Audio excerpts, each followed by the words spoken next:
Dharan उपमहानगरपालिकाका mayor Harkaraj साम्पाङले शिक्षा तथा प्रविधि मन्त्री महावीर पुनलाई लक्षित गर्दै व्यङ्ग्यात्मक स्टाटस लेखेका छन्। सामाजिक सञ्जाल मार्फत साम्पाङले आफूलाई पुनले दिएको सुझाव अहिले आएर असान्दर्भिक लागेको जनाएका छन्।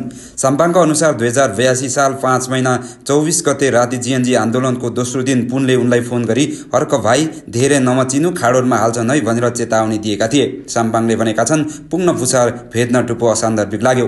उनले त्यस फोन पछिका घटनालाई स्मरण गर्दै अहिले पुन मन्त्री बनेपछि व्यङ्ग्य लेख्दै लेखेका छन्, पछि आफै मन्त्री बन्न जानुभयो। साम्पाङले पुनको किताब बिक्रीमा आफ्नो टोलीका साथीहरूले रेकर्ड तोड्ने गरी सहयोग गरेको दावी गरेका छन्। उनले भनेका छन्, सोझो मान्छेको किताब बिक्रीमा मेरो टिमका साथीहरूले रेकर्ड ब्रेक गर्ने गरी किताब बेचिदिए। साम्पाङले पुनः मन्त्री बनेपछि केही परिवर्तन आएको सङ्केत गर्दै थपे, मन्त्री भएपछि अलिक बाङ्गो कुरा गर्दैछन् दाजेले, तर म रिसाएको छैन। उनको यो स्टाटस सामाजिक सञ्जालमा भाइरल बनिरहेको छ। धेरैले साम्पाङको वक्तव्यलाई पुनको पछिल्लो राजनीतिक भूमिका प्रतिको असन्तुष्टि र व्यङ्ग्यात्मकको रूपमा लिएका छन् भने दुवै व्यक्तिहरू समाजसेवामा सक्रिय रहँदै आएका भए पनि पछिल्ला दिनहरूमा उनीहरू बीचको मतभेद र मनमुटावको सङ्केत देखिएको टिप्पणी समेत सामाजिक सञ्जालहरूमा देख्ने पाइएको छ।